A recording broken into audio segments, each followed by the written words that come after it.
तो सभी बहनों एवं भाइयों को नमस्कार। स्वागत है आपका आपके अपने चैनल सक्सेस जंक्शन एक कदम सफलता की ओर में। मेरा नाम है अतुल शुक्ला और हम लेकर के आ गए हैं आपके लिए महिला पर्यवेक्षक भर्ती 2025 से संबंधित महत्वपूर्ण वीडियो है सामान्य ज्ञान एवं तार्किक क्षमता, जिसमें आज हम कवर करने वाले हैं मैथ, कंप्यूटर, एक्ट, रीजनिंग, इन सब के प्रश्नों को एक साथ में हम कवर करने वाले हैं। 55 नंबर का आपके एग्जाम में सामान्य ज्ञान आने वाला है, लेकिन इस सामान्य ज्ञान में कोई जीके जीएस साइंस वगैरह नहीं आने वाली है। इसमें आपकी रीजनिंग आएगा, मैथ आएगा, प्रमुख योजनाएं आएंगी, कौन कौन सी योजनाएं चलाई गई हैं, कंप्यूटर के प्रश्न आएंगे। इन सब प्रश्नों को आज हम यहाँ पर कवर करने वाले हैं। ठीक है, प्रैक्टिस सेट नंबर 5 है, यानी कि इससे पहले सभी सब्जेक्ट का लगभग लगभग 5-5 प्रैक्टिस सेट हम ऑलरेडी करा चुके हैं। अगर आपने अभी तक नहीं देखा है तो चैनल की प्लेलिस्ट में जाइएगा, वहाँ पर आपको ये सारे प्रैक्टिस सेट एक साथ में आपको मिल जाएंगे। ठीक है, तो चलिए वीडियो शुरू करते हैं। उससे पहले वीडियो को लाइक करके चैनल को सब्सक्राइब कर लीजिए, नोटिफिकेशन बेल भी दबा लीजिए, जिससे कि जैसे ही क्लास डला करे तुरंत आपके पास में क्लास आ जाए। और आज ये क्लास हम जल्दी लेकर के आ गए हैं, इसलिए क्योंकि इसमें मैथ के सवाल रहते हैं, रीजनिंग के सवाल रहते हैं, तो थोड़ा सा टाइम लगता है जो है इस वाली क्लास में। ठीक है ना, आपको अंत तक बने रहना है, जिससे कि सारी चीज़ें आपके समझ में आ सकें। तो चलिए शुरू करते हैं। देखिए, साथ ही साथ में आपको बता दें, एमपी महिला सुपरवाइजर के सुपर नोट्स तैयार हो चुके हैं। चारों सब्जेक्ट के सुपर नोट्स आपको मात्र 128 रुपये में मिलने वाले हैं। तो ये सुपर नोट्स मंगवा लीजिए। इसमें कंप्लीट सिलेबस को कवर किया गया है, जिसमें कि आपका पोषण एवं स्वास्थ्य, सामान्य ज्ञान, जिसमें आपका मैथ, रीजनिंग, कंप्यूटर के नोट्स दिए जाएंगे, पोषण स्वास्थ्य के कंप्लीट नोट्स दिए जाएंगे जो आपके सिलेबस में दिया गया है। इसके बाद में शिशु देखभाल, जिसे हम बाल विकास कहते हैं, इसके भी कंप्लीट नोट्स आपको दिए जाएंगे सिलेबस के अकॉर्डिंग। उसके बाद मैनेजमेंट, जो कि आपका प्रबंधकीय कौशल है, जो सबसे ज़्यादा परेशान करता है लोगों को, इसके भी कंप्लीट नोट्स आपको दिए जाएंगे। चारों सब्जेक्ट के सबसे सस्ते और सबसे अच्छे नोट्स मात्र 128 रुपये में आपको मिलने वाले हैं। तो ये नोट्स आप लोग मंगवा लीजिए। ये व्हाट्सएप नंबर दिया गया है, इस पर मैसेज करके आपको ये सारे नोट्स मंगवा लेना है। ठीक है, यहाँ से आप पूरी थ्योरी कवर कर लीजिए। उसके बाद में एमसीक्यू की डेली प्रैक्टिस हम करा ही रहे हैं आपके इसी चैनल पर। तो ये दोनों के कॉम्बिनेशन से आपकी एक बेहतरीन तैयारी हो जाएगी, और जो 660 ना पोस्टें आपकी आई हुई हैं, इसमें से एक पोस्ट आपकी पक्की हो जाएगी। ठीक है, तो अगर चाहते हैं कि इस बार आपको सरकारी नौकरी मिल जाए, तो तुरंत की तुरंत 128 रुपये पे करके ये नोट्स आप लोग मंगवा लीजिए। ठीक है, इसके लिए करना क्या रहेगा, ये आपको क्यूआर कोड दिखाई दे रहा है, बस इसी क्यूआर कोड पर मात्र 128 का पेमेंट करना है और उसका स्क्रीनशॉट खींचना है पेमेंट का, और उस स्क्रीनशॉट को इस व्हाट्सएप नंबर 7052547003 इस पर सेंड कर देना है। तुरंत की तुरंत आपको नोट्स सेंड कर दिए जाएंगे। एक बात और, ये नोट्स सीधे आपके व्हाट्सएप पर सेंड किए जाएंगे, आपके घर पर नहीं जाएंगे, क्योंकि अब समय ही नहीं बचा है। ठीक है ना, तो 15 दिन में आपके घर तक नोट्स पहुँचेंगे, फिर 28 से पेपर है, तो आप पढ़ ही क्या पाओगे। ठीक है, तो समय कम है, अभी भी अगर आपने तैयारी नहीं की है, तो ये नोट्स आप मंगा लेंगे, तो आप आराम से, इन नोट्स को इस तरह से डिज़ाइन किया गया है कि आप आराम से 30 दिन में इस नोट्स को 2 बार कंप्लीट करके अपना जो है थ्योरी और सिलेबस कंप्लीट कर सकते हैं। बाकी एमसीक्यू की हम डेली प्रैक्टिस आपकी करा रहे हैं। तो जिन लोगों ने अभी बिल्कुल भी तैयारी नहीं की है या फिर तैयारी शुरू करना चाह रहे हैं, उन लोगों के लिए ये नोट्स बेहतरीन ढंग से काम करने वाले हैं। ठीक है, तो अभी मंगवा लीजिए और तैयारी अपनी शुरू कर दीजिए। आइए शुरू करते हैं, देखते हैं आज का पहला प्रश्न क्या है। सामान्य ज्ञान, यानी कि आपका, जिसमें मैथ, रीजनिंग और तार्किक क्षमता को हम करने वाले हैं। पहला क्वेश्चन, जिला परिषद का मुखिया कौन होता है। ये सारे क्वेश्चन वो क्वेश्चन हैं जो आपके एग्जाम में आए हैं, या फिर जो अपने अगल बगल, जैसे आपका राजस्थान हो गया, छत्तीसगढ़ हो गया, इसमें महिला सुपरवाइजर की जो पोस्ट निकली थी, जिनका एग्जाम हुआ है, तो उनके भी प्रश्नों को हमने इसमें कवर किया, क्योंकि जो प्रश्न होते हैं वो जो है अगल बगल के जो राज्य होते हैं वहाँ से प्रश्नों को उठाया जाता है। ठीक है ना, तो ये सारे प्रश्न आप जो है करके जाइएगा, लास्ट तक वीडियो को देखना है। पहला प्रश्न, जिला परिषद का मुखिया कौन होता है। अध्यक्ष, जिला मजिस्ट्रेट, ग्राम प्रधान या फिर पार्षद। आइए देखते हैं सही आंसर क्या होने वाला है। प्रश्न का सही आंसर ऑप्शन नंबर ए है, यानी कि जो जिला परिषद है इसका मुखिया अध्यक्ष होता है। चलिए इसके बारे में कुछ जानकारी आपको दे देते हैं। देखिए, तो जिला परिषद का जो प्रमुख होता है वो अध्यक्ष होता है, जो अप्रत्यक्ष रूप से जिला पंचायत के सदस्यों के द्वारा ही चुना जाता है। ठीक है, अब ये अध्यक्ष के जो पद होता है, इसमें आप वोटिंग नहीं करते हैं। इसमें कौन वोटिंग करता है, इसमें अप्रत्यक्ष रूप से जो जिला पंचायत सदस्य होते हैं, ये लोग अपने खुद वोटिंग करके अपने अध्यक्ष को चुनते हैं। ठीक है, चलिए अब ये बात तो हो गई कि एक अध्यक्ष चुना जाता है, लेकिन जो सरकारी कर्मचारी होता है, गवर्नमेंट ऑफिसर कौन होता है जिला परिषद में, तो आइए देख लेते हैं। मुख्य कार्यकारी अधिकारी, जिसे हम सीईओ कहते हैं, जो कि एक आईएएस, ठीक है ना, किस लेवल का, आईएएस या फिर राज्य सिविल सेवा अधिकारी होता है, यानी कि या तो यूपीएससी से सिलेक्टेड होगा या फिर वो एमपीपीएससी से सिलेक्टेड होगा। तो ये जो अधिकारी होगा वो जिला पंचायत प्रशासनिक मशीनरी का प्रमुख होता है, यानी कि यह एक सरकारी कर्मचारी होता है जो जिला परिषद में उपस्थित रहता है सरकार की तरफ से। ठीक है, सारी बातें समझ में आ गई। ये जो एक्स्ट्रा हम आपको फैक्ट बताते हैं, ये आपको एग्जाम में लिखने नहीं है। कई लोगों ने हमसे पूछा सर क्या ऐसे लिखित में लिखना पड़ेगा? ऐसा बिल्कुल नहीं है। 4 ऑप्शन आपको आपके एग्जाम में मिलने वाले हैं, ठीक है ना? और उसी में से आपको टिक करना रहेगा। ये एक्स्ट्रा हम इसलिए बता देते हैं जिससे आपको उस प्रश्न के बारे में डिटेल में जानकारी हो जाए। मान लीजिए इससे संबंधित कोई अन्य प्रश्न आ जाए, तो उसको भी आप सॉल्व कर सकें। जैसे कि हो सकता है पूछ ले आपसे कि जिला परिषद में जो है सरकार की तरफ से कौन सा कर्मचारी होता है, तो आपको पता रहेगा कि मुख्य कार्यकारी अधिकारी होता है, ठीक है ना? इसलिए ये एक्स्ट्रा फैक्ट हम आपको लिखा देते हैं। जब आप इसकी पीडीएफ निकालेंगे तो इससे आप आसानी से रिकॉल कर सकते हैं कि हाँ, इसका अर्थ क्या होता है। चलिए देखते हैं। क्वेश्चन नंबर 2 रीजनिंग का प्रश्न आ गया है, बड़े ध्यान से आपको सुनना है। देखिए, अगर 14 को 198 लिखा जाता है, यानी ये कह रहा है कि हम 14 को 198 लिख रहे हैं, तो बताइए 19 को उसी तरह कैसे लिखेंगे, यानी 19 को क्या लिखना चाहिए?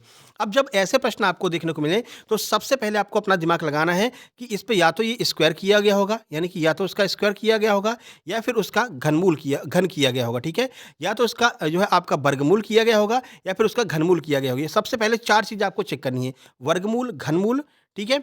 वर्ग और घन, ये सबसे पहले चेक कीजिए। तो चलिए चेक कर लेते हैं। 14 का वर्ग क्या होता है? 14 का वर्ग होता है 196, यानी कि 196 में इन लोगों ने 2 जोड़ दिया है, तो वो 198 बन गया है। तो इसी तरह से अपन को भी कर देना है। 19 का वर्ग क्या होता है? 19 का वर्ग होता है सर 361, तो 361 में 2 जोड़ दो, कितना हो जाएगा? 363 हो जाएगा, यानी कि आपका ऑप्शन नंबर डी बिल्कुल सही आंसर हो जाएगा।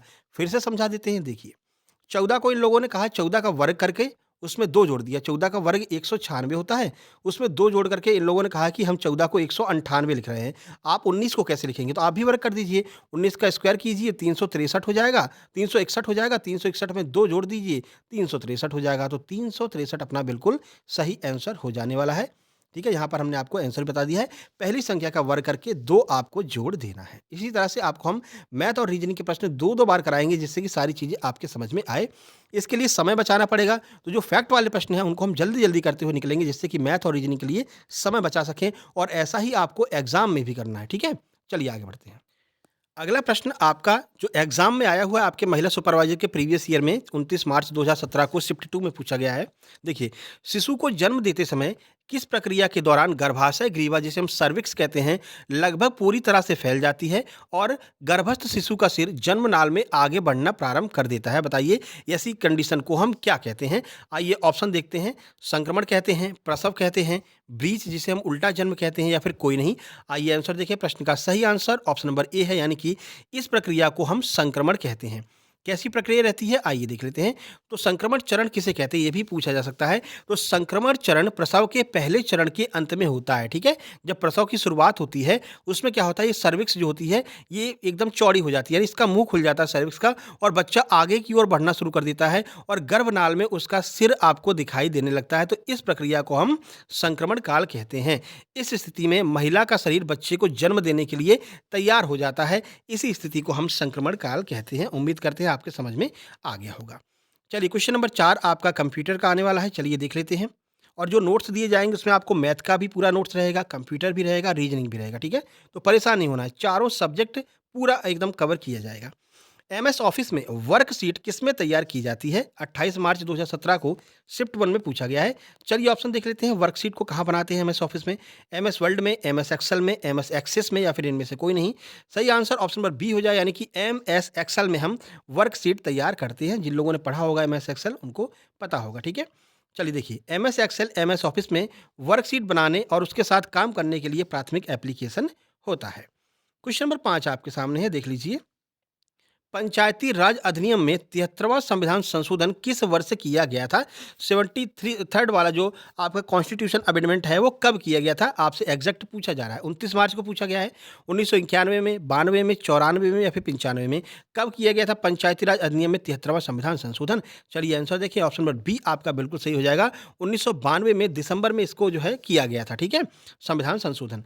चलिए देखिए, तो दिसंबर 1992 में संसद के द्वारा 73वां संविधान संशोधन पारित किया गया था।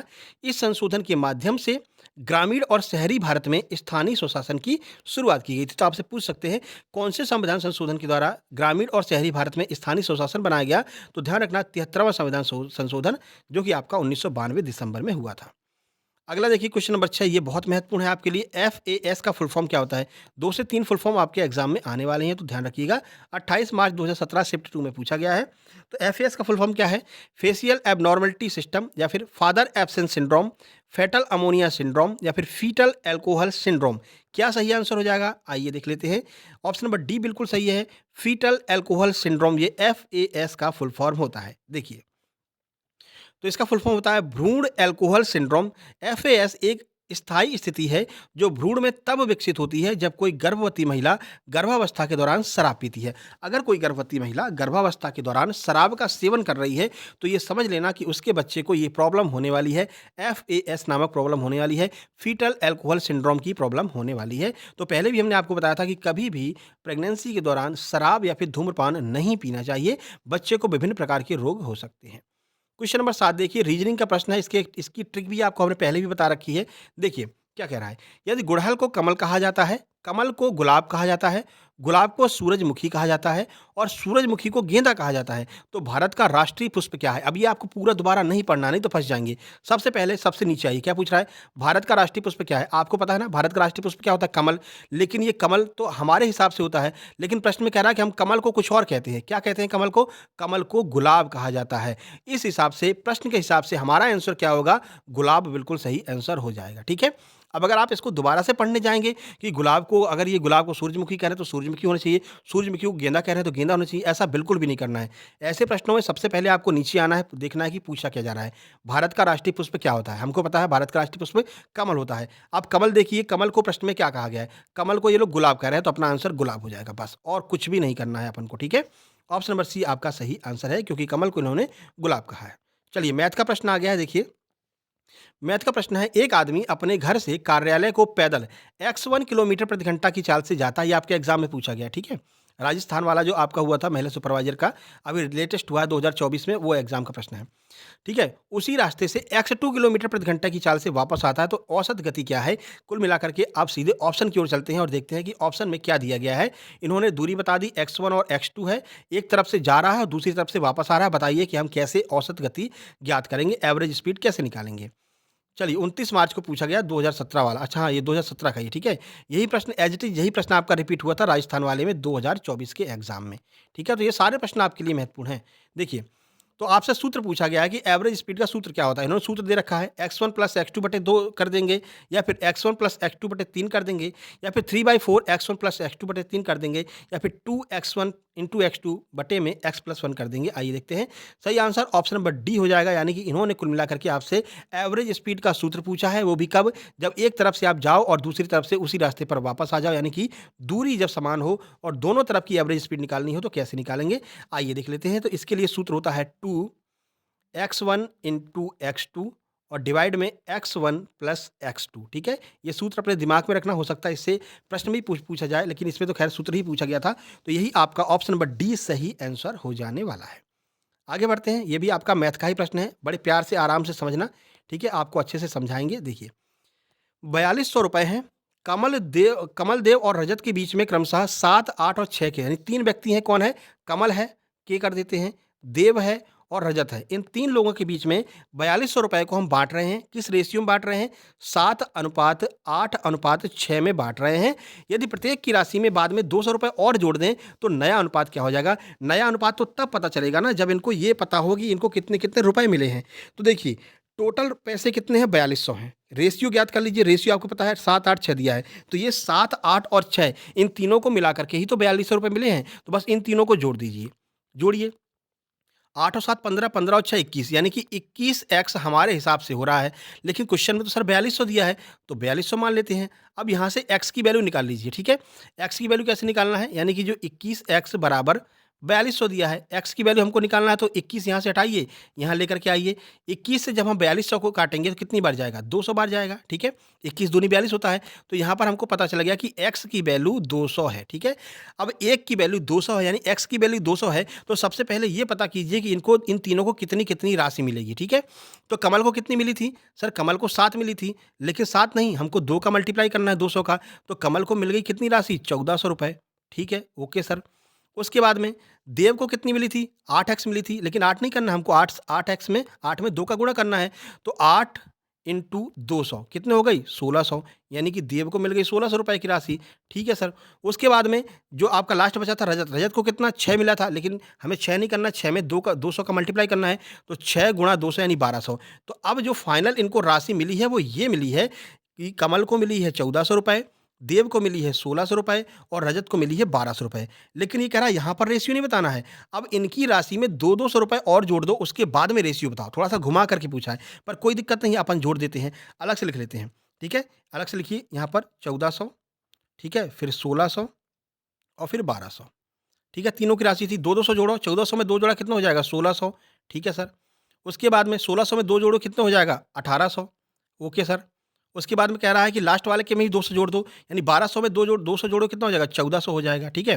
अब बस इसी में पूछ रहा है कि रेशियो बताओ कि इन तीनों का रेशियो क्या होगा। तो काट दो, रेशियो के लिए अपन को काटते हैं सबसे पहले। तो पहले 2 जीरो उड़ा दो, सबके सबके 2 जीरो उड़ा दिए। ठीक है सर, उड़ा दिए। अब हमारे पास क्या बचा 16, 18 और 14। अब काट दो 2 से 16 काटा कितनी बार गया 8 बार गया। ठीक है। 2 से 18 काटा कितनी बार गया 9 बार गया। ठीक है। 2 से 14 काटा कितनी बार गया 7 बार गया। यानी जो अपना आंसर होगा वो 8:9:7 होगा। चलिए देखते हैं कहाँ पर दिया गया है। देखिए ऑप्शन नंबर डी सही है, 8:9:7, यानी कि ये आपका ऑप्शन नंबर डी बिल्कुल सही हो जाएगा। उम्मीद करते हैं समझ में आपको आ गया होगा। ठीक है, बड़ा क्वेश्चन है, थोड़ा सा घुमाया था। कठिन क्वेश्चन अगर आएंगे तो बस इसी लेवल के कठिन क्वेश्चन आएंगे, इससे ज़्यादा कठिन क्वेश्चन आपके एग्जाम में नहीं आने वाले। ठीक है, समझ में आ गया होगा। ठीक है, अब दोबारा समझाने की आवश्यकता तो है नहीं। अगर नहीं समझ में आया तो वीडियो को थोड़ा सा पीछे कर लीजिए, दोबारा सीख लीजिए, है ना। काहे को फालतू में समय बर्बाद करना, ये कोई लाइव तो है नहीं। ठीक है ना, ऑफलाइन क्लास है, आप दोबारा से भी देख सकते हैं पीछे करके। चलिए, अब वीडियो को लाइक कर दीजिए, शेयर कर दीजिए और चैनल को सब्सक्राइब करके नोटिफिकेशन बेल दबा लीजिए। अगला प्रश्न रीजनिंग का है, ये प्रश्न जरूर आएगा आपके एग्जाम में। इसमें क्या रहता है कि अपन को ये जो खाली स्थान रहते हैं वो लुप्त पद जो होते हैं इसको हमें भरना रहता है। ठीक है, चलिए देखते हैं। 26 मार्च को पूछा गया 2017 में। A-CD दिया है, फिर डैश दिया, फिर बी दिया है। अब ऐसे में आपको क्या करना, अगर ऐसे प्रश्न आपको दिखाई दें तो सबसे पहले ऐसे गुच्छे को सिलेक्ट कीजिए जहां पर सबसे ज़्यादा अंक आपको लेटर देखने को मिल रहे हैं, जो सबसे ज़्यादा लेटर एक साथ में है। तो देखिए सबसे ज़्यादा एक साथ में कहाँ पर दिखाई दे रहे हैं, ये वाला दिखाई दे रहा है। ये वाला अपन को दिखाई दे रहा है कि यहाँ पर 4 लेटर एक साथ में हैं। अब ये पैटर्न कौन सा बना है इसको अपन को सर्च करना है, इसको अपन को निकालना है। तो चलिए देख लेते हैं। ये बता रहा है कि भैया DABC ऐसा कुछ दिख रहा है। उसके बाद में इधर भी ब्लैंक है, इधर भी ब्लैंक है। तो अब थोड़ा सा अपन दिमाग लगाइए, कहीं ये ABCD का पैटर्न तो नहीं बन रहा है। तो चलिए लिख करके देख लेते हैं कि क्या ये ABCD का पैटर्न बन रहा है। तो बनाइए, यहाँ पर लिखिए A लिखा हुआ है, B लिख दीजिए, ABCD, यानी हाँ सर ये तो 4-4 का ABCD का पैटर्न बन रहा है। तो बना लेते हैं। 4 का पैटर्न बनाया हमने, ये लीजिए। फिर 4 को 1 2 3 4 4 फिर लीजिए, फिर 4 और फिर 4 4 4 में हमने तोड़ लिया। ABCD का पैटर्न बनता हुआ दिख रहा है। तो बस जहाँ जहाँ पर जो चीज़ छूटी है उसी को भर दीजिए। A के बाद में यहाँ पर B लिख दीजिए। ठीक है, उसके बाद में अब ये पूरा हो गया ABCD। यहाँ पर लिखिए A, B लिखा हुआ है, C लिख दीजिए, ये भी पूरा हो गया ABCD। ABC यहाँ पर D लिख दीजिए, अब ये भी पूरा हो गया ABCD। ABC यहाँ पर D लिख दीजिए, तो ये भी ABCD पूरा हो गया। अब यहाँ पर लास्ट में बचा हुआ ABC, लास्ट में इसमें भी D लिख दीजिए। तो ये जो पैटर्न था वो ABCD का पैटर्न था। 4 बार आपको ABCD लिखा हुआ था। अब इसी के अकॉर्डिंग अपना आंसर देख लेते हैं। तो चलिए आंसर देखते हैं। सही आंसर ऑप्शन नंबर डी हो जाएगा, यानी कि ये जो आपका भरा गया है वो इस पैटर्न में भरा गया है, BACDD। ठीक है, अब इसको आप भर करके देख लेना, जब एक कॉपी पे लिख करके भर के देख लेना। तो ये ABCD पैटर्न को फॉलो कर रहा है। 4 बार आपका ABCD लिखा गया। ठीक है, यहाँ पर हमने मेंशन भी कर दिया कि ये जो है ABCD का पैटर्न है, जिससे कि आप जब PDF निकलवाओ तो ये आपको समझ में आ सके। आगे बढ़ते हैं। Question number 11। क्वेश्चन नंबर 11 है, भारत में प्रशिक्षण व यात्रा प्रणाली की शुरुआत कब की गई थी। यहाँ पर वाह है, प्रशिक्षण व यात्रा प्रणाली की शुरुआत कब की गई थी भारत में। फैक्ट वाला प्रश्न है, 26 मार्च को पूछा गया है। 1974 में, 1975 में, 76 में या फिर 77 में कब की गई थी प्रशिक्षण व यात्रा प्रणाली की शुरुआत। आइए देख लेते हैं इसका आंसर क्या होगा और कि ये क्या होती है वो भी हम आपको दिखा देते हैं। सही आंसर ऑप्शन नंबर ए है, 1974 में भारत में प्रशिक्षण व यात्रा प्रणाली की शुरुआत की गई थी। अब ये क्या होती है देख लीजिए। तो प्रशिक्षण और यात्रा प्रणाली की शुरुआत भारत में 1974 में हुई थी। इस प्रणाली का उद्देश्य एक पेशेवर विस्तार सेवा बनाना है जो किसानों को उनके उत्पाद बढ़ाने और उनकी आय में बढ़ाने में सहायता करेगी। यानी कि ये जो आपकी प्रशिक्षण और यात्रा प्रणाली है ये बेसिकली किसानों के लिए प्रारंभ की गई थी, जिससे कि किसानों को ये प्रशिक्षण दिया जाएगा कि वो कौन सी खाद का प्रयोग करें, कब उस खाद को डालें, कब कैसे वो कीटनाशकों का प्रयोग करें, जिससे कि जो उनका उत्पादन है वो बढ़ाया जा सके और उनकी आय भी बढ़ाई जा सके। आय का मतलब है उनको पैसे भी अच्छे खासे मिल सके। ठीक है, तो किसानों के लिए प्रशिक्षण और यात्रा प्रणाली की शुरुआत 1974 में की गई थी। वीडियो पसंद आ रहा हो, सारी चीज़ें समझ में आ रही हैं तो वीडियो को लाइक करके चैनल को सब्सक्राइब कर लेना और कमेंट बॉक्स में कमेंट जरूर लिखना कि यह आपको वीडियो कैसा लग रहा है। आपके कमेंट हमारे लिए बहुत ज़्यादा महत्वपूर्ण होते हैं, इससे हमें और उत्साह मिलता है आपके लिए नई नई वीडियो बनाने का। चलिए भाई, क्वेश्चन नंबर 12 देखिए, आईसीटी का फुल फॉर्म क्या होता है? मोस्ट इंपोर्टेंट प्रश्न है, ध्यान रखना, स्टार मार्क कर लीजिए। 29 मार्च 2017 शिफ्ट 1 में पूछा गया है। आईसीटी का फुल फॉर्म क्या है? आइए देखते हैं। Integrated computer technology, information and communication technology, Indian computer technology, या फिर इनमें से कोई नहीं। सही आंसर ऑप्शन नंबर डी हो सॉरी ऑप्शन नंबर बी हो जाएगा, यानी कि इंफॉर्मेशन एंड कम्युनिकेशन टेक्नोलॉजी। ये आपका आईसीटी का फुल फॉर्म होता है। इसे हिंदी में क्या कहते हैं ये भी देख लीजिए। हिंदी में इसका पूर्ण रूप सूचना एवं संचार प्रौद्योगिकी है। कई बार आपने इसके बारे में पढ़ा होगा। आईसीटी आईसीटी आपके एमपीपीएससी में अलग से आता भी है। तो आईसीटी का फुल फॉर्म होता है information and communication technology. Hindi में इसे हम सूचना एवं संचार प्रौद्योगिकी कहते हैं। चलिए, मैथ वाला प्रश्न आ गया, थोड़ा सा कठिन प्रश्न है, लेकिन अच्छे से आपको समझाएंगे और आपको थोड़ा दिमाग लगा करके समझना है, ठीक है? देखिए क्या कह रहा है। एक छेद टंकी को 8 घंटे में खाली कर देता है। यदि एक नल जो टंकी को भरता है खुला हो तो जो छेद है वो टंकी को 12 घंटे में खाली कर सकता है। टंकी को भरने में नल द्वारा कितना समय लगेगा? आराम से समझना, नहीं समझ में आएगा तो दोबारा इसको पीछे करके देख लेना, ठीक है? चलिए सॉल्व करते हैं। इसके लिए इसको थोड़ा सा छोटा करना पड़ेगा, जिससे कि अपन को क्वेश्चन भी दिखाई दे और पर्याप्त जगह रहे क्वेश्चन को सॉल्व करने के लिए। मान लीजिए एक छेद है जिसका नाम ए है, ठीक है? जो एक टंकी को 8 घंटे में खाली करता है, यानी कि ये माइनस करता है, ठीक है? यदि एक नल जो टंकी में पानी भरता है, एक नल है जो कि बी नाम का है, ये टंकी में पानी भरता है। अगर इसको पानी भरने के लिए खोल छोड़ दें और छेद को भी खोल दें, तो ये दोनों मिलकर के टंकी को 12 घंटे में खाली कर देते हैं। अब ये यह कह रहा है कि अगर टंकी को केवल नल चालू कर दिया जाए तो टंकी कितनी देर में भर जाएगी? इसके लिए सबसे पहले हमको ज़रूरत होगी, यानी ये जो ए प्लस बी हैं, ये दोनों मिलकर के 12 घंटे काम करते हैं, ठीक है?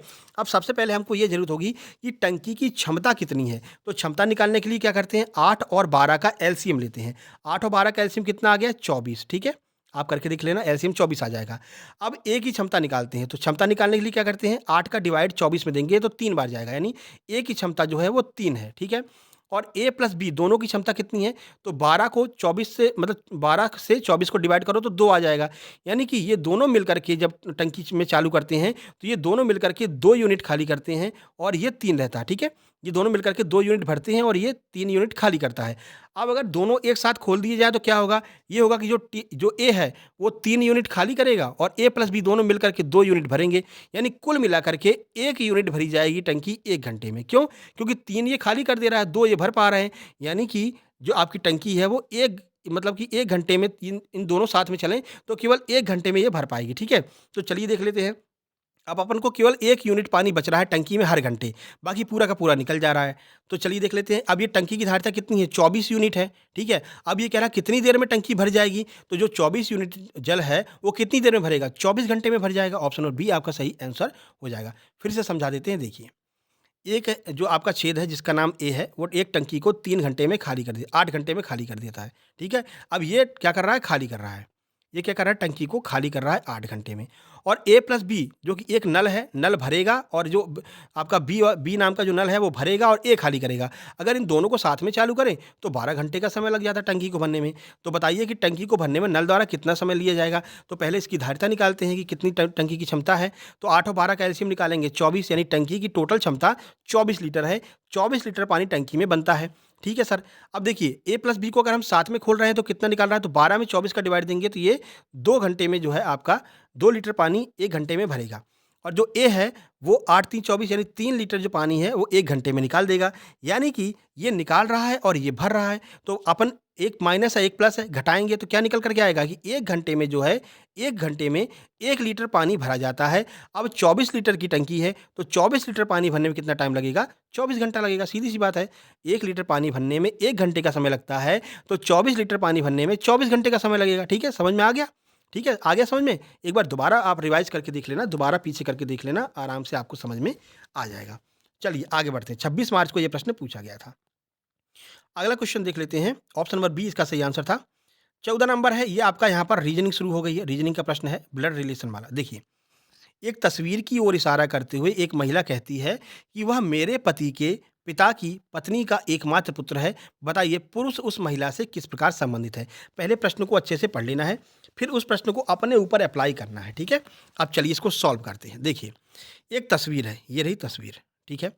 ठीक है? इशारा करते हुए महिला क्या कह रही है? महिला ये कह रही है कि ये जो तस्वीर है वो मेरे पति यानी कि इस महिला के पति, तो महिला के पति बना दीजिए, ठीक है? ये पति इनके हो गए, ठीक है? अब इनका कोई जो ये तो मतलब इनके पति हैं, देखिए 1 मिनट फिर से समझा देते हैं, 1 मिनट। तो अपन ऐसे करेंगे, पहले इस तस्वीर को छोड़ दीजिए, अपन तो पहले इनका रिलेशन निकाल देते हैं। क्या कह रही है? महिला कह रही है कि वो मेरे पति यानी कि ये महिला है, ठीक है? ये महिला के पति हैं, ये पति हैं। वो कह रही है कि वो मेरे पति के पिता, अब ये जो है इस पति के पिता हैं, ठीक है? ये पिता हैं। तो वह मेरे पति के पिता की पत्नी यानी ये जो यहाँ पर इस पति के पिता की पत्नी हो गई, ठीक है? का एकमात्र पुत्र है। अब ये जो इन दोनों का पुत्र एकमात्र कौन-सा होगा? यही होगा, ठीक है ना? क्योंकि एकमात्र बोल रही है। एकमात्र का अर्थ है कि केवल एक पुत्र है और वो कौन है? ये है और वो इसी की तस्वीर है। तो वही वो कह रहा है कि वो जो महिला है वह पुरुष से किस प्रकार संबंधित है। तो ये जो महिला है यानी वो जो पुरुष है वो इस महिला का कौन हो जाएगा? पति हो जाएगा। समझ में आया? दोबारा समझाते हैं, देखिए। सबसे पहले महिला बनाइए क्योंकि महिला की बात हो रही है। तो ये महिला है, महिला का ये पति है, ठीक है? ये इसका हस्बैंड हो गया। क्या कह रही है कि वो जो तस्वीर है ना, वो मेरे पति के पिता, तो इस पति के एक पिता बना दीजिए, ये इसका फादर हो गया, ठीक है? की पत्नी, इस फादर की पत्नी कौन हो जाएगी? ये हो जाएगी और इन दोनों का जो होगा, इन दोनों का एकमात्र पुत्र कौन होगा? यही तो होगा, यही तो होगा ना एकमात्र पुत्र और इसी की वो तस्वीर है। तो ये जो व्यक्ति है वो इस महिला का कौन होगा? यही आपसे पूछा है। तो ये व्यक्ति इस महिला का पति हो जाएगा। ऑप्शन नंबर बी बिल्कुल सही आंसर हो जाएगा। बिल्कुल भी कन्फ्यूज़ नहीं होना है। सारी बातें आपके समझ में आ गई होंगी। अगर नहीं समझ में आई तो एक बार फिर से रिवाइज़ करके पीछे करके देख लीजिएगा, ठीक है? आगे बढ़ते हैं, ऑप्शन बी बिल्कुल सही आंसर है। इसी तरह से क्वेश्चन आपके एग्ज़ाम में आने वाले हैं और ये रीज़निंग की पूरी डिटेल हमने पीडीएफ बनाकर रखी है। हर टॉपिक को हमने कवर किया है, जो कि आपको 128 वाले पीडीएफ नोट्स के साथ में दी जाएगी। चलिए, क्वेश्चन नंबर 15 घरेलू हिंसा से महिलाओं की सुरक्षा अधिनियम किस वर्ष पारित किया गया था? ये एक्ट की भी पीडीएफ आपको दे रखी है। तो ये एक्ट का अलग से पीडीएफ बना रखी है। टॉप 100 करके एक पीडीएफ बना रखी है, टॉप 100 एक्ट एवं अधिनियम। इसकी पीडीएफ आपको ₹128 वाले के साथ में मिलेगी। इसमें मोस्ट 100 जो आपके एक्ट एवं अधिनियम हैं, वो आपको इस पीडीएफ में देखने को मिल जाएँगे, ठीक है? चलिए, तो घरेलू हिंसा से महिलाओं की सुरक्षा एक्ट कब पारित किया गया था? 2000 में, 2005 में, 2006 या फिर 2007 में? अब जिन लोगों ने पीडीएफ पढ़ा होगा, उनको पता है कि ये जो एक्ट है, वो 2005 में बनाया गया था। चलिए देख लीजिए कब बना था। तो घरेलू हिंसा से महिलाओं का संरक्षण एक्ट 2005 भारत सरकार की संसद के द्वारा पारित किया गया था। कब? 13 सितंबर 2005 को इसको राष्ट्रपति से सहमति मिली थी और आपसे केवल साल पूछा है तो साल 2005 हो जाएगा। डेट पूछे तो 13 सितंबर 2005 बताइएगा। क्वेश्चन नंबर 16 देखिए। राष्ट्रीय ग्रामीण स्वास्थ्य मिशन की शुरुआत कब हुई? मोस्ट इंपॉर्टेंट है, ध्यान रखना, ये बहुत ज़्यादा महत्वपूर्ण है। तो राष्ट्रीय ग्रामीण स्वास्थ्य मिशन की शुरुआत कब हुई थी? 2003, 2004, 2005 या फिर 2006? 26 मार्च 2017 को पूछा गया है। सही आंसर ऑप्शन नंबर सी हो जाएगा। 2005 में एनआरएचएम की शुरुआत हुई थी। आइए फुल फॉर्म देख लेते हैं। तो राष्ट्रीय ग्रामीण स्वास्थ्य मिशन, ये एनआरएचएम का फुल फॉर्म हो जाएगा। भारत की केंद्र सरकार के द्वारा 2005 में स्वास्थ्य और परिवार कल्याण मंत्रालय द्वारा शुरू की गई एक योजना है। तो पूछ सकते हैं एनआरएचएम कौन से मंत्रालय के द्वारा शुरू की गई? तो स्वास्थ्य और परिवार कल्याण मंत्रालय के द्वारा ये एनआरएचएम को शुरू किया गया था। कब शुरू किया गया था? 2005 में शुरू किया गया था। आगे बढ़िए, क्वेश्चन नंबर 17 देखिए। क्वेश्चन नंबर 17 है, महिलाओं में बच्चों की उन्नति के लिए भारत सरकार का नोडल मंत्रालय कौन है? यानी कि महिलाओं और बच्चों की उन्नति के लिए भारत सरकार का कौन सा मंत्रालय कार्य करता है? देखिए, 26 मार्च 2017 शिफ्ट 1 में पूछा गया है कौन सा मंत्रालय है? समाज कल्याण मंत्रालय, महिला बाल विकास मंत्रालय, शिक्षा मंत्रालय, फिर राष्ट्रीय महिला आयोग। आइए देखते हैं कौन सा ऐसा मंत्रालय है जो महिलाओं और बच्चों की उन्नति के लिए कार्य करता है। ऑप्शन नंबर बी सही हो जाएगा। महिला एवं बाल विकास मंत्रालय सही आंसर हो जाएगा। देखिए, तो महिला एवं बाल विकास मंत्रालय भारत में महिलाओं और बच्चों के समग्र विकास के लिए जिम्मेदार नोडल मॉडल है। तो जो आपका महिला एवं बाल विकास मंत्रालय है, इसके द्वारा ही महिलाओं की योजनाएं, आंगनवाड़ी हो गया, ठीक है ना, ये सारी चीज़ जो है इसी मंत्रालय के द्वारा की जाती हैं। ये सब कुछ इसी के द्वारा देखा जाता है। आईसीडीएस की देखरेख भी महिला एवं बाल विकास मंत्रालय के द्वारा की जाती है। ये प्रश्न पूछा जा चुका है। 18 नंबर प्रश्न देखिए, इनमें से कौन-सा एक इनपुट डिवाइस है? इनपुट डिवाइस, आउटपुट डिवाइस से एक प्रश्न ज़रूर आएगा, हार्डवेयर, सॉफ्टवेयर से भी एक प्रश्न ज़रूर आएगा, ठीक है? और ये सब हमने जो है अपनी पीडीएफ नोट्स में बता रखा है। देखिए, मॉनिटर है, कीबोर्ड माउस है, प्रिंटर है या फिर उपरोक्त सभी? सही आंसर आपका ऑप्शन नंबर बी हो जाएगा, यानी कि इनपुट डिवाइस में आपका कीबोर्ड आ जाएगा और माउस आ जाएगा। इसके द्वारा हम क्या करते हैं कि कंप्यूटर को बताते हैं, कोई भी चीज़ कंप्यूटर के अंदर इंसर्ट करते हैं, यानी कंप्यूटर में इनपुट करते हैं कोई चीज़ किसी के माध्यम से, उसको हम इनपुट डिवाइस कहते हैं। देखिए, तो ऐसे सभी उपकरण जिससे कंप्यूटर में सूचनाओं को प्रेषित किया जाता है, यानी कंप्यूटर को सूचनाएं दी जाती हैं, उन्हें हम इनपुट डिवाइस कहते हैं। जैसे कीबोर्ड हो गया, माउस हो गया, कैमरा हो गया। इसके द्वारा हम बताते हैं कंप्यूटर को कि ये चीज़ें आपको करना है, ठीक है? और इसके अलावा जो आउटपुट होता है वो क्या होता है? आउटपुट डिवाइस कौन हो जाएगा? मॉनिटर जो है जिससे हमको दिखाई देता है, ठीक है ना? जो हमको कंप्यूटर दिखाता है वो आउटपुट डिवाइस में आ जाएँगी। ये भी आपको याद रखना है। क्वेश्चन नंबर 19 देखिए, कमांड आपसे पूछा गया है कंट्रोल प्लस एक्स जो है वो क्या प्रदर्शित करता है? अगर आप कंट्रोल की के साथ में एक्स बटन को दबाएँगे तो क्या ऑपरेशन यहाँ पर क्रिएट होगा? कट होगा, कॉपी होगा, पेस्ट होगा या फिर डाउनलोड होगा? आइए आंसर देखिए, प्रश्न का सही आंसर ऑप्शन नंबर ए है, यानी कि ये कट करने की शॉर्टकट की होती है कंट्रोल प्लस एक्स। याद रखना, इस शॉर्टकट की के ऊपर अलग से वीडियो हम बनाएँगे। लगभग 50 शॉर्टकट की जो मोस्ट इम्पोर्टेंट है, उनके बारे में आपको हम बता देंगे। अभी तो एग्ज़ाम आने वाला है, क्यों परेशान हो रहे हैं? अभी तो मैराथन चलेंगी, ठीक है ना? 100-100, 150-150 प्रश्नों की मैराथन चलेंगी। बिल्कुल परेशान नहीं होना, फुल तैयारी आपकी करवाएँगे। बस यही है कि हम थ्योरी नहीं करवा पाएँगे। थ्योरी आप लोग नोट्स से कवर कर लीजिए, प्रैक्टिस तो हम धुआँधार करवाने वाले हैं, बिल्कुल निश्चिंत रहिए।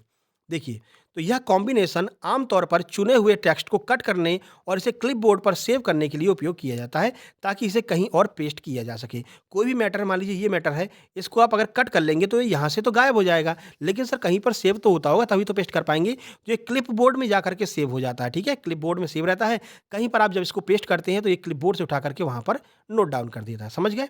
आगे बढ़ते हैं। चलिए, अगला क्वेश्चन है, एनएआईपी की शुरुआत किस वर्ष की गई थी?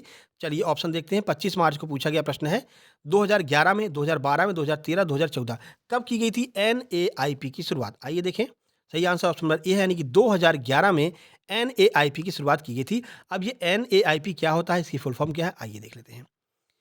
तो भारत के एनपीए में उल्लेखित जो लक्ष्य हैं उसको प्राप्त करने के लिए आईसीएआर ने राष्ट्रीय कृषि नवाचार परियोजना, ये फुल फॉर्म हो जाएगा इसका, राष्ट्रीय कृषि नवाचार परियोजना की शुरुआत की है, जो कृषि प्रौद्योगिकी के निर्माण और हस्तांतरण को प्राथमिकता देती है और तकनीकी सफलताओं का सुझाव करती है। अब ये आईसीएआर क्या है? तो ये हमारी जो कृषि विभाग है, तो कृषि विभाग के द्वारा जो भी वहाँ पर खोज वगैरह की जाती हैं या फिर जो भी प्रयोग किए जाते हैं वो आईसीएआर के द्वारा किए जाते हैं। आईसीएआर बेसिकली कृषि डिपार्टमेंट को समर्पित है, ठीक है? तो इसी के द्वारा एनएआईपी की शुरुआत की गई थी, जिससे कि कृषि में नए-नए खोज हो सकें, नई-नई चीज़ों का निर्माण हो सके, नए-नए बीजों की किस्मों का जो है निर्माण हो सके, इसके लिए आईसीएआर ने एनएआईपी की शुरुआत की थी, ठीक है? चलिए भाई, तो यहाँ पर आपके ये 20 प्रश्न समाप्त होते हैं, डिटेल में आपको समझा दिया। ये व्हाट्सएप नंबर है, इसी पर मैसेज करके आपको अपने नोट्स मँगवा लेने हैं। वीडियो को लाइक कर दीजिए, शेयर कर दीजिए सबके पास में, और चैनल पर पहली बार आए हैं, तो सब्सक्राइब करके नोटिफ़िकेशन बेल ज़रूर दबा लेना। नीचे टेलीग्राम चैनल की लिंक दी गई है, सक्सेस जंक्शन लाइव के नाम से टेलीग्राम चैनल है, सर्च करना टेलीग्राम पर आपको मिल जाएगा, उसको ज्वाइन कर लेना। वहाँ पर आपको काफ़ी सारे नोट्स मिल जाएँगे, जैसे राकेश यादव सर के क्लास नोट्स मिल जाएँगे। तो कुछ नोट्स जो है जैसे मैथ वगैरह के वहाँ पर भी डले हुए हैं, पूरे तो नहीं हैं, लेकिन कुछ नोट्स वहाँ पर डले हुए हैं, जैसे राकेश यादव सर के मैथ के क्लास नोट्स, नीतू मैम की मैथ की जो इंग्लिश की बुक है वो वहाँ पर मिल जाएगी, साइंस, सोशल साइंस के नोट्स आपको मिल जाएँगे। तो ये सब चीज़ें वहाँ पर फ्री ऑफ कॉस्ट उपलब्ध हैं, तो वो आप जाकर के वहाँ से भी डाउनलोड कर सकते हैं। बाकी महिला सुपरवाइज़र का कंप्लीट नोट्स चारों सब्जेक्ट का आप व्हाट्सएप पर मैसेज करके मँगवा सकते हैं, ठीक है? चलिए फिर मिलते हैं नेक्स्ट वीडियो में। सबको शेयर कर देना ये वीडियो, सबके पास शेयर कर देना, सारे ग्रुप में आपको शेयर कर देना, ठीक है? तो मैथ वैथ समझ में आ रहा है ना? कमेंट बॉक्स में कमेंट कीजिएगा। चलिए नेक्स्ट वीडियो में मिलते हैं, तब तक के लिए नमस्कार, धन्यवाद।